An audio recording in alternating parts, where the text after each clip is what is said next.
uploading this week and every other week after this. Now today I will be styling this curly wig, and today's hair was provided by BLY, and this actually stands for Beauty, Love, and Youth.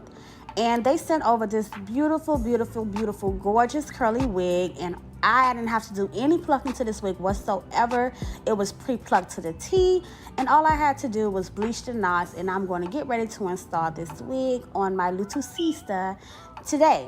So stay tuned to this video, and yeah, keep watching. So as you can see, as I mentioned, this wig was already pre-plucked, and this is what this wig looked like just after bleaching the knots and adding the foundation color underneath the lace. And I also added that foundation color on top of that cap as well, as you guys know from my previous videos. And now I'm just going to go in with my 4 layers of this Bold Hold active glue. And you just want to make sure you spread that glue out very nice and like smooth as possible. That way it can allow the glue to dry clear, and once it dries clear, you can begin to add your next layer. And this step is just, repetition. Just repeat the same steps up to, 5 layers. Some people even say they use 7 layers. So it's just really your preference and how long you want that wig to be able, to hold on to your head. So yeah, use as many layers as you like. And once that glue dries clear, you can begin to pull your lace down into your glue.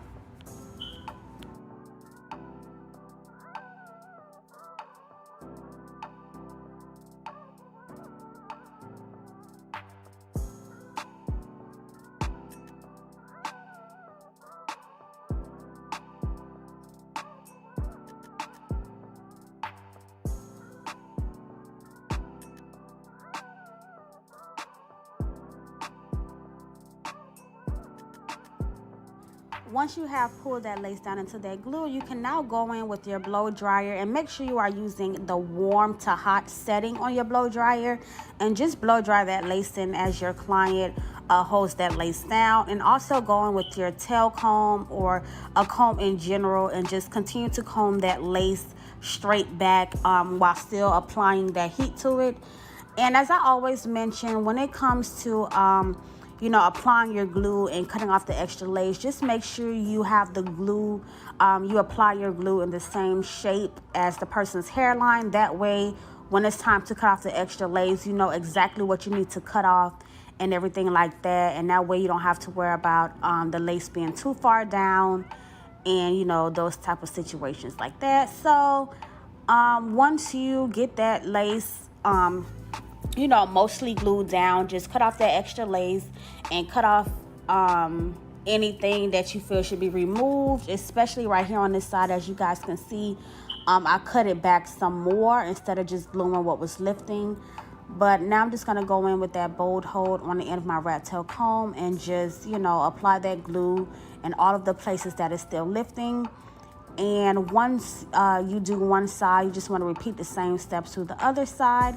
And then we will get down to the second step of the melting process.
So now that I have completely tacked down the front of this lace wig, I'm just going to go ahead and I parted off a section in the back of the lace to where her bottom braid is.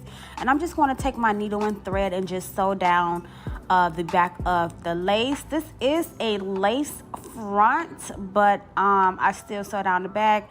Or if you want, you can just secure it with the little scraps that usually come inside in the comb. It's just really your preference, what you prefer. But I am going to sew down the back of the wig from one side to the other, and then I will actually go in with that Bedhead hairstyling spray. And this is the one I just introduced to you guys on my channel. It's the extra strength one. It's not the one you see me typically use, which is in a blue can. This one is actually the stronger hold to the one in the blue can, and it's in a silver can. And I would just go ahead and spray that on the hairline from left to right, comb back the hair from the hairline, and then go ahead and secure it with my beautiful Hustler melt belt.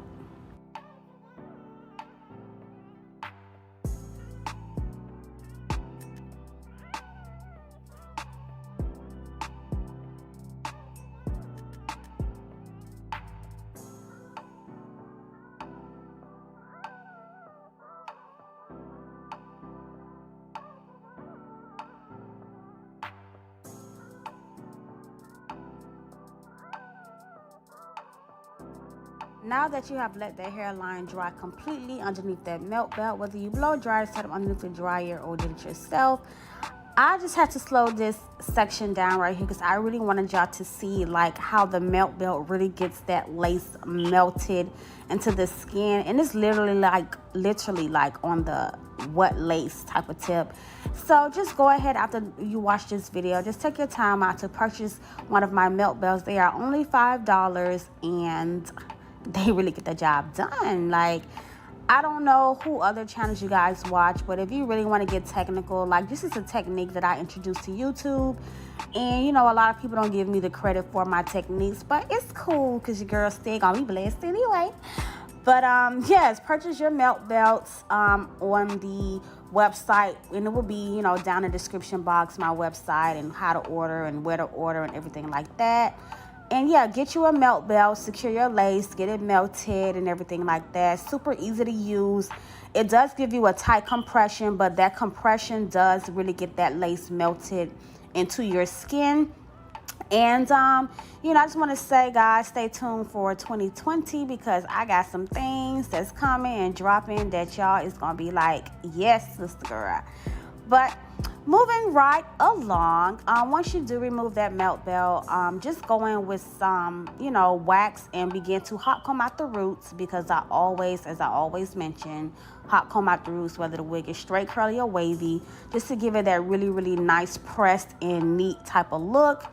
I'm just going to do like light baby hairs only in the center. I'm not going to do baby hairs throughout the whole hairline because we just really want like a nice, natural, puffy look.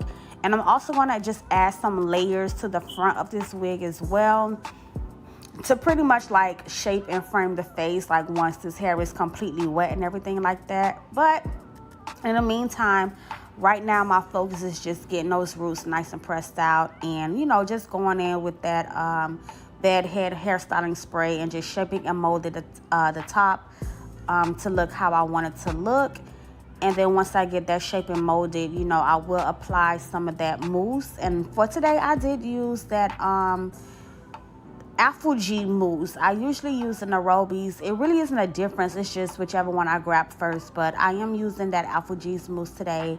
And I will apply that to the hair as I'm doing now. And just using my fingers and just, you know, combing that mousse into the hair. And once I get it saturated pretty well, I will go in with my razor comb and just razor the front in an angle that way. And you will see it later on at the end of this tutorial when she wears her hair up completely. It will give it more of a framed look and more of a natural look, actually. Like, it looks really, really, really dope. You will see that at the end of this tutorial. But yes, I'm just going to frame her face and, you know, just do like some mousse light baby hairs towards the front and, you know, conceal the part. And what I did not do in this video this time, I did not use any black spray. I just used concealer only, pretty much because the part was already like close together, thinned out, and it wasn't like no over bleach knots or anything like that. So I just felt like the black spraying part wasn't necessary, especially because the wig was really full as well in the parting area. So I just only went in with that concealer to, like, you know, widen the part up a little bit and just give it that really, really straight, you know, crispy type of look. So now that I applied this mousse and I'm fluffing this hair out, I'm just going to take that razor and just go down in that angle. And yeah, so stay tuned and wait for the finishing results and let me know what you guys think at the end of this video.